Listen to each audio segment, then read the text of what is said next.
Rassoula Aminata, je suis développeuse de formation et cofondatrice de STEM Lab Côte d'Ivoire. STEM Lab Côte d'Ivoire est un centre d'innovation et de formation en électronique, en robotique, en modélisation 3D et bien d'autres.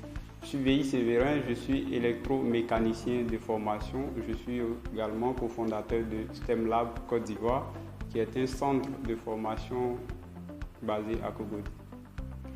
Après les études et quelques années d'expérience, nous avons pu mobiliser des fonds qui nous ont permis de mettre en place notre centre. Donc il faut noter que STEM Lab Côte d'Ivoire a démarré sur fonds propres et après cela, nous avons obtenu des prix qui nous ont permis aujourd'hui de développer notre Fab Lab.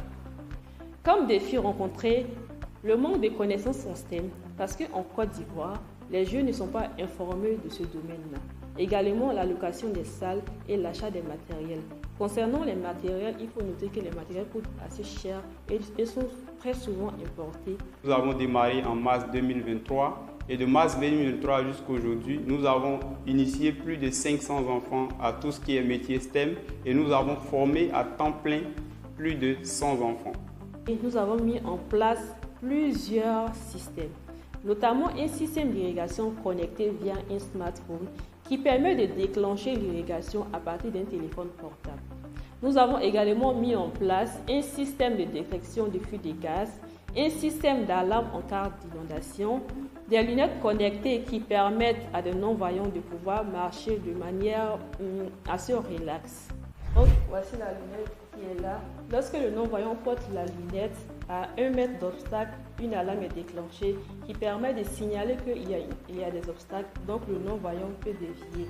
Également, nous avons développé une canne connectée qui permet de détecter des obstacles. Donc, s'il n'y a pas la lunette, il peut avoir la canne connectée qui va permettre de dire au non-voyant que là, à 1 mètre par exemple, il y a des obstacles.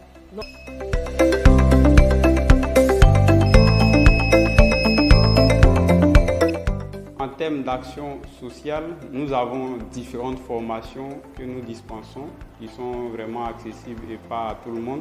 Et nous passons dans des établissements où les parents n'ont pas les moyens pour pouvoir inscrire les enfants. Nous passons dans ces différents établissements pour montrer les différents robots que nous avons, pour apprendre aux enfants à pratiquer la robotique, pour permettre à ces enfants d'une fois dans leur vie de manipuler un ordinateur. Nous avons participé à pas mal de compétitions, notamment le CIRA où nous avons remporté un prix. Nous avons participé également au PAC, qui est la compétition panafricaine de robotique qui s'est déroulée cette année à Dakar, où nous avons obtenu le 3e prix.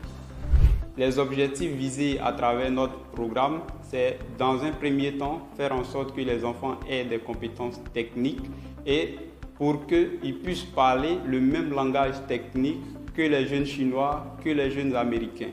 La perspective que nous visons, c'est d'installer dans chaque établissement un centre pratique où les enfants, dès l'âge de 5 ans, pourront apprendre l'électronique, la robotique, tout ce qui est mécanique.